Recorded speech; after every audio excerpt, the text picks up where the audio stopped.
안녕하세요. 서양 철학의 최태현 교수입니다. 이제 오늘 10주차를 맞이했는데요. 오늘 마르크스에 대해서 하겠습니다. 우리가 이제 근대 철학이 1600년대 17세기의 데카르트부터 시작이 된다고 했죠. 그래서 그 이후에 데카르트, 프랑스 혁명, 그 다음에 공리주의와 헤겔. 이제 공리주의는 영국에서 자유주의를 기반으로 해서 생겼다면 헤겔은 이제 대륙의 독일을 중심으로 해서 이 칸트에서 헤겔에 이루어까지 이어지는 독일 관념론 이제 사상이었죠. 그런데 이 두 가지 철학 전부 보면은 이제 사실은 순수 철학과 현실 철학이 결합이 되어가는 것을 볼 수 있어요. 예를 들면 예를 들면 영국도 그렇죠. 영국 경험론도 끊임없이 순수 경험이론, 인식론을 연구하면서도 이 로크에서 흉까지 동시에 끊임없이 정치 철학을 이제 추구했어요. 대표적으로 그 로크의 사회계약론하고 이제 정부 형태에 대해서 그가 많은 글을 남겼죠. 이제 그러고 그것이 이제 자유주의 미래에 있어서 이제 자유주의로 완성이 되는 거죠. 에, 그리고 그것이 또 벤덤에 의해서 이제 공리주의로 완성되고요. 그리고 이제 헤겔도 칸트는 그렇게 이제 현실 문제를 다루지 않고 그걸 윤리 문제로 이렇게 했지만 이제 칸트도 역사 철학에 대한 논문들을 썼어요.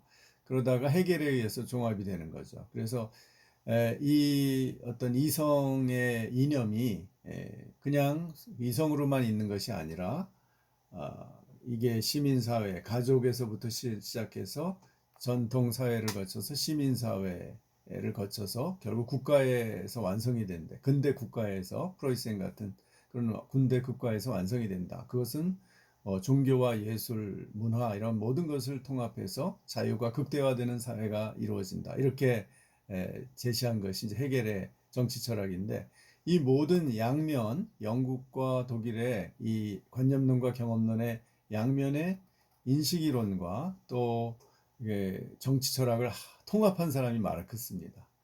그래서 마르크스는 19세기에 1800년대가 이제 근대 후기라고 할 수 있어요. 이 19세기에 이 모든 철학을 종합을 했어요. 그러니까 헤겔 철학의 이 관념론 전통에서의 변증법 철학과 어떤 결국은 국가를 통해서 완성되어가는 자본주의 사회, 시민국가 이런 면에서 또 아이디어를 얻고 동시에 영국 경험론에서 발전된 이제 자본주의, 자유주의, 자본주의 경제학을 연구해서 이것을 통합한 사람이라고 할 수 있어요. 그래서 이제 이 마르크스가 영향력이 엄청나게 큰 것입니다. 모든 이론 철학과 현실 정치 경제 문제를 다 통합을 했죠. 또 재미있는 것은 이제 마르크스가 왜 이렇게 영향이 크냐 하면 이제 자본주의의 가장 큰 적이기 때문에 그래요. 이 자본주의의 또 가장 그 마르크스는 자본주의를 아주 열심히 연구해서 자본주의를 잘 알고 그 다음에 적어도 19세기 중반까지의 자본주의에 대해서 가장 많은 연구를 한 사람이고요. 종합적으로. 그리고 그 자본주의 능력을 가장 크게 인정한 사람이에요. 왜냐하면 자본주의를 통해서만 인류가 생산력을 극대화할 수 있었거든요. 그것이 앞으로 미래 사회의 가장 중요한 물질적 기반이라고 막스는 인정을 했고요. 그러나 동시에 마르크스는 가장 자본주의의 큰 적이죠. 마르크스는요, 자본주의의 이중적인 의미에서 반면교사예요. 자본주의에 꼭 그 마르크스로부터 뭔가를 배워야만 하는 그런 사람인데, 첫째는 뭐냐면 자본주의를 잘 알면서도 자본주의를 아주 그의 가치를 완전히 짓밟은 사람이에요. 그러니까 자본주의는 절대로 이 가치 있는 체제가 아니다.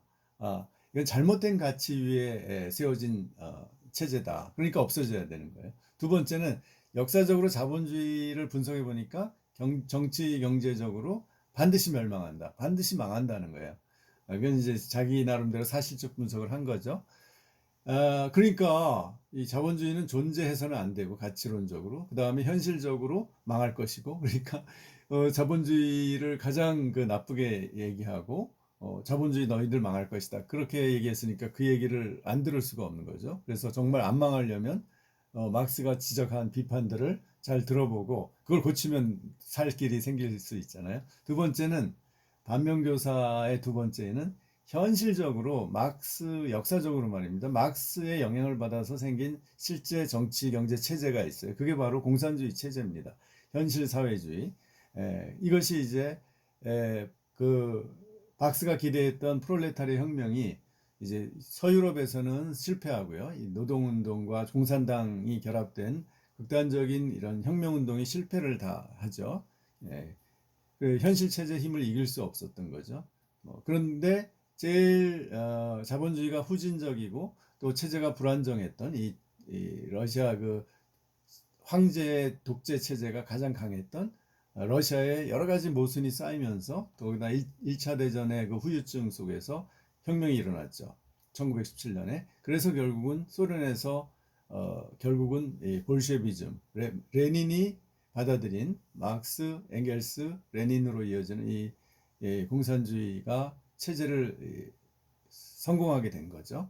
그래서 거기서부터 러시아로부터 모든 혁명이 수출이 됐어요. 그래서 러시아가 이제 소련이 장악한 동구권도 공산주의가 됐고요. 그 다음에 중국에서 마오쩌둥을 지도자로 하는 이제 중국 공산당이 지금까지도 지배하고 있죠. 기본적으로 이 국가 이념이 이제 마르크스주의죠. 그다음에 북한도 마찬가지입니다. 북한도 소련이 내세운 김일성에 의해서 기본적으로 이 사회주의, 막스주의를 기본으로 하고 있어요. 그래서 이 사람들이 계급주의를 가지고 있어요. 프롤레타리아가 지배하는. 그게 이제 북한판 버전이 주체 사상이죠. 이 사람들이 프롤레타리아 혁명론을 포기한 게 아닙니다. 그 다음에 뭐 쿠바 같은 데에서도 이제 혁명이 일어나서 마르크스주의를 받아들였고 이렇게 전 세계에 수출이 됐죠. 그런데 그 체제가 현실 공산주의 또는 뭐 사회주의 체제가 1989년에 소련이 무너지면서 매우 약화됐죠. 그래서 그리고 다른 체제들도 자본주의를 안 받아들일 수 없는 그래서 지금 뭐 중국이나 베트남 같은 경우에 그 자본주의를 아주 적극적으로 받아들여서 경제 개발을 해서 살고 있죠. 정치적으로만 사실 공산당이 힘을 유지하고 있는 거죠. 그 이데올로기적인 측면하고. 하여간 이렇게 단순하지 않게 이 마르크스주의에 기초한 정치체제나 경제체제가 매우 약화된 거죠. 그래서 그것이 이제 자본주의가 승리한 것으로 보이는 거죠. 그런 점에서 저렇게 하면 안 된다. 마르크스주의처럼 하면 안 된다라는 것을 이제 자본주의가 오히려 또 배웠죠. 이 양면의 반면교사 역할을 마르크스주의가 합니다. 자, 이 정도로 오늘날 우리가 진보 보수가 생긴 것도 다 이 마르크스주의 때문에 생긴 거예요. 결국은 어떤 진보도 뭐 옛날에는 마르크스주의도 있고 농민 뭐 사회주의도 있고 무정부주의도 있고 그 다음에 생디칼리즘으로 해서 노동조합주의도 있고 프랑스에 지금 그게 좀 남아 있는데요. 하여간 여러 가지 사회주의 경향이 있었는데 사실 마르크스 레닌주의가 이게 가장 강력한 체제를 만들고 그 영향을 다 준 거죠. 모든 진보에 그 마르크스주의 영향이 들어간 것이 사실이고요. 이제 그걸 반대하는 자유주의, 뭐 보수주의, 이런 공리주의 이런 세력이 이제 지금 보수를 이루고 있는 거죠. 그래서 우리가 마르크스 없는 현대 이 사회, 현대 자본주의 사회를 생각할 수 없을 정도입니다. 그런 점에서 우리 마르크스를 배워야 됩니다. 자, 오늘 첫째 시간에는 이 마르크스를 소개하는 영상 3개를 준비했는데요. 첫째는 아주 짧은 한 1분짜리 마르크스에 대한 마르크스의 이제 생애를 소개하는 거고요. 이제 두 번째 영상은 마르크스의 청년기에 대한 영화가 아주 재밌는 영화가 만들어졌어요. 청년 마르크스. 그것을 좀 보고요. 세 번째로 마르크스의 이론을 잠깐 소개하는 그 영상을 보겠습니다. 자, 그럼 시작을 해보겠습니다. 자, 먼저 마르크스의 생애입니다. 카를 마르크스는 1818년 독일 트리어의 유대인 변호사 집안에서 태어났습니다. 아버지의 뜻을 따라 대학에서 법학을 공부했지만 본인은 역사와 철학에 더 몰두했는데 베를린 대학 시절엔 청년 해겔파와 교제했으며 자연철학에 대한 논문으로 예나 대학에서 철학 박사학위를 받았습니다. 고향에 돌아온 마르크스는 반체제적 성격인 라인 신문의 편집장을 맡아 언론 활동에 투신했습니다. 하지만 급진 좌파에 대한 탄압이 심해지자 파리로 이주해 본격적으로 프랑스 혁명적 사회주의자들과 접촉했고 1844년에는 평생의 동반자이자 후원자였던 엥겔스를 만났습니다. 1846년에 발표한 독일 이데올로기를 계기로 청년 해결주의자와 결별한 마르크스는 1848년 엥겔스와 함께 공산당 선언을 발표했습니다. 2월 혁명의 실패 후 급진주의자들이 분열되면서 그도 많은 어려움에 처했는데 엥겔스의 지원을 받으며 대형 박물관에서 정치경제학 연구에 몰두할 수 있었습니다. 1859년에 정치경제학 비판, 1867년에는 마침내 자본 1권을 출간했고 노동자 모임이나 강연으로 점차 이름을 알렸습니다.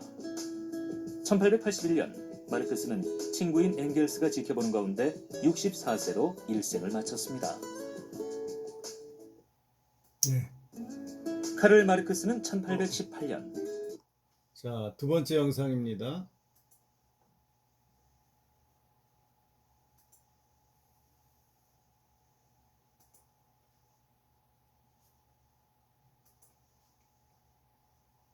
청년 마르크스란 영화에 대한 소개입니다. 안녕하세요. 젊은 역사가 신용환입니다.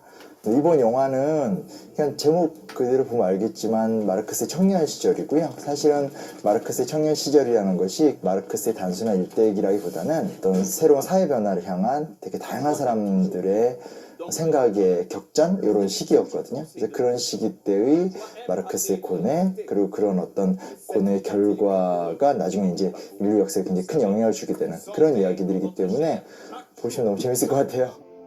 감독님이 굉장히 흥미로웠어요. 사실은 사람을 어느 나라 출신인가를 보고 좀 선입견이 생길 수는 있잖아요. 근데 또 반대로 얘기하면 모든 사람들이라는 게 그 나라 출신, 그 문화의 영향을 받는 건데 이 감독님이 또 IT 출신이더라고요. 프랑스 혁명기 때 프랑스 혁명 영향을 받아서 IT에서 IT 혁명이 일어나는 그러니까 노예들의 혁명을 통한 공화국의 수립이라는 아주 독특한 역사를 갖고 있어서 우리한테는 그냥 IT 지진으로만 많이 알려진 곳인데 이 IT가 굉장히 좀 자랑스러운 혁명의 역사를 갖고 있다. 그리고 그러한 어떤 혁명, 인권, 문제의식 같은 것들이 감독님의 생각과 문화 속에 투영됐고 작품에 그대로 새겨져 있는 것 같아서 굉장히 흥미롭고 좋은 것 같아요.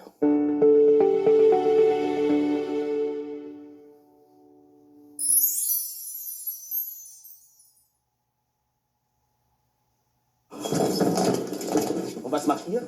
Ihr denkt immer nur darüber nach, was man alles durch die Blume sagen kann. Ihr schreibt vage Literaturkritiken und vage Resümees über vage politische Doktrinen. 해겔의 관념적인 주장을 어떻게 본인이 생각하는 현재적인 주장으로 바꿀 수 있는지에 대해서 이제 고민을 많이 했던 사람인 거죠. 세상이 이렇게 존재하네, 세상의 본질이 이거네 이러면서 그냥 이렇게 철학자들이 앉아서 이렇게 신선노름하듯이 얘기했더라면 마르크스는 이 세상은 모순으로 가득 차 있고 그 문제점들에 대해서 철학자들은 명쾌하게 인식하고 그것들을 파괴하고 개선하기 위해서 비판하는 역할을 해야 된다 라는 어떤 스탠스, 새로운 철학자의 위치를 정립했던 사람이기 때문에 그런 용어들이 많이 나오죠. Interpretiert. Die ganze Welt interpretiert.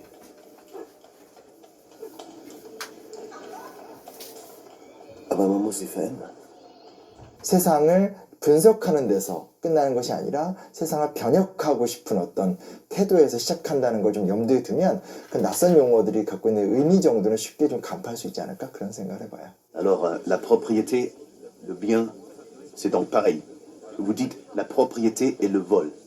Quand je vole la propriété de quelqu'un, je vole quoi alors? Le vol. Vous faites semblant de ne pas comprendre, je suppose. Karl ne fait jamais semblant. Ce qu'il veut dire, c'est que votre formule est une image. 마르크스가 보기엔 이론적 엄밀성이 떨어지고 어떤 부분에서는 뭐 목적은 좋지만 비판만 막연하게 좀 하고 있는 부분들도 있고, 그리고 결국은 비판이라는 것은 현실을 바꿀 수 있는 플랜이라든지 또 이제 현실을 바꿔낼 수 있는 조직화된 힘이라든지 이런 걸로 거듭나야 되는데, 적어도 프루동에게는 그것이 결여되어 있다 라는 식으로 굉장히 저술 곳곳에서 뭐 부셔버릴 것 같고 뭐 이런 의지로 프루동의 주장을 논박해요. 현실적인 문제로 전환시키고자 했던 그런, 그 당시 기준을 보면 열정적인 청년, 이렇게 보시면 좋을 것 같아요. Darf ich vorstellen? Friedrich Engels. 당시 독일 사회 자체는 굉장히 보수적인 사회였었기 때문에 결국은 독일에서 언론 활동을 하지 못하고 쫓겨나고 망명하면서 이제 거기서 엥겔스를 만난 거거든요. 마르크스 같은 경우는 이제 말 그대로 철학적인 자기 정립론자로서의 치열한 사유가 중요했다면, 엥겔스는 또 공장을 운영했던 사람이고 영국에서의 산업 발전 같은 것들을 몸으로 체험했고 기업 경영자로서의 노하우, 그리고 그 안에 있었던 다양한 현실적인 계급 문제나 심지어 인종 문제 이런 것들을 다 경험했던 사람이기 때문에 마르크스한테 굉장히 그동안 만날 수 없던 많은 영감을 주었던 사람이라고 볼 수밖에 없고요. 그리고 실제로 마르크스의 거의 평생의 모든 경제적 기반을 다 엥겔스가 대줬던 사람이고, Mon cher Friedrich, je compatis à ton dilemme. Et ta présence me manque. Ici, la vie matérielle est matériellement dure.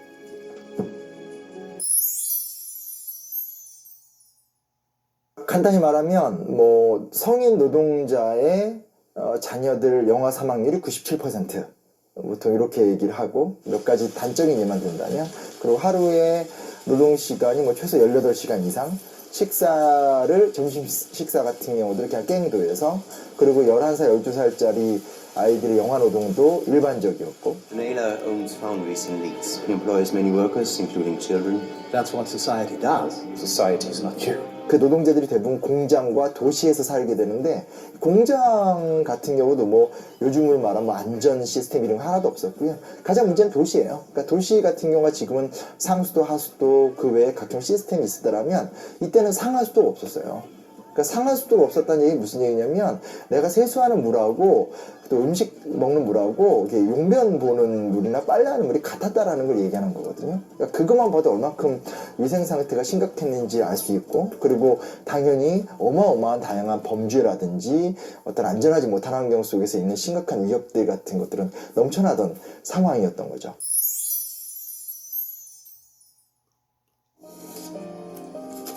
Ein Gespenst geht um Europa. 마르크스가 지향했던 문제의식이나 세상을 바라보는 날카로운 비판 정신, 그리고 사실은 여전히 우리 사회의 어떤 자유민주주의 한계 라든지 자본주의 한계라든지 뭐 그 외에 되게 많은 문제들이 있잖아요. 그런 것들 속에서 이것이 문제다, 그리고 이것을 이런 식의 논리적인 사고를 통해서 이런 운동론과 실천론을 바탕으로 바꿔나가야 되겠다라는 어떤 그런 태도를 갖는 데 있어서는 마르크스의 저작들은 굉장히 큰 상상력을 주는 책이에요.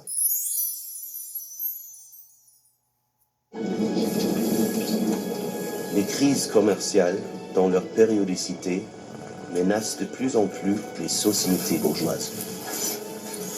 Touchées par le besoin de débouchés toujours nouveaux, elle envahit le globe entier. 너무나 많은 생산지의 과잉 상태 속에서 환경오염도 심각하고, 또 전지구조 관점으로 봤었을 때 우리는 조금 잘 살게 된지 모르지만 제3세계를 비롯해서 굉장히 심각한 부의 불평등 상황은 더 심각해지고 있는 상황이고, 그럼에도 불구하고 우리는 끊임없이 뭔가 생산하고 소비해야지만 버티는 체제. 근데 이제 미국발 경제 위기 이후부터는 사실은 계속적인 장기 침체 상황 속에 있고, 이상한 거잖아요. 이렇게 풍요로운 옷을 입고, 특히 대한민국의 입장에선 풍요로운 사회 같은데 정작 한 명 한 명 살아가는, 특히 우리 어떤 20, 30대 젊은이들은 이렇게 되게 고독하잖아요. 이렇게 풀빌딩 하에 있는 한없이 작은 나, 이게 너무 좀 극단적인 상황이에요. 20대 때 청년 마르크스는 모든 사람들을 다 모두가기하는 비판적인 인물이었지만, 결론은 뭐냐면 우리가 뭔가 함께 할 수 있는 노동자 계급이 혹은 가난한 사람들이 함께 할 수 있는 공동체적인 도전의 이론적인 기초를 놨던 사람이기 때문에 한없이 개인화되고 한없이 우울한 우리의 모습에 갇혀 있지 말고 청년 마르크스 같은 영화를 보면서 또 영화를 바탕으로 같이 공부를 하면서 나를 넘어선 연대의 가치나 우리의 가치, 또 변화의 가치 이런 것들 속에서 새로운 힘을 내보면 높은 빌딩이 그렇게 많이 높아 보이진 않지 않을까. On les assassine! L'égalité, la sécurité de chacun n'affecte pas celle de tous. Ce sont des abstractions, non? Ce sont des droits. Vive l'anarchie! Je crois, jeune homme, que vous aimez la bagarre ou en tout cas la dispute. Dites la contradiction. 비판 정신이라고 생각해요. 논리적인 대화가 사라진 사회 같아요. 대한민국이. 그러니까 서로가 감정을 생각보다 드러내기 쉬워하고 댓글이라는 좋은 소통 공간은 악플이라는 공간으로 전용이 됐고 또 사실 우리나라 사람들이 여전히 유교 문화에 좀 영향이 있어서 만나서 얘기할 때 보면 서로를 존중하는 나머지 이렇게 좀 직접적인 공박을 못 주고받고 또 토론이라는 것은 결국 누가 이겨야 된다라는 승패 대결적 관점도 크고 최근에 상대주의적 영향이 또 강하니까 내가 아무리 옳은 생각을 갖고 있더라도 그건 네 생각이 이건 내 생각이 이런 어떤 문화들도 있고 The League needs real men, not eggheads, trying to tell it what to do and think. Yes, but you want to spread your ideas. So test us. 내가 공격받았을 때 틀린 것은 내가 인정해야 되고 바꿀 수 있고 다시 갈고 닦아서 재비판할 수도 있고 이런 어떤 열띤 진정한 지적인 자유와 토론 그리고 또 그런 자유와 토론에 근거한 사회변화 같은 것들을 잃어버린 시대이기 때문에 저는 이 영화가 꼭 그런 어떤 새로운 어떤 20, 30대의 좋은 문화의 자양분이 되기를 기원하고 청년 마르크스 화이팅!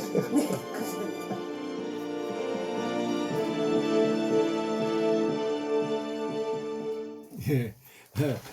예. 시간이 너무 가서 오늘 첫 시간에는 이 정도로 하겠습니다.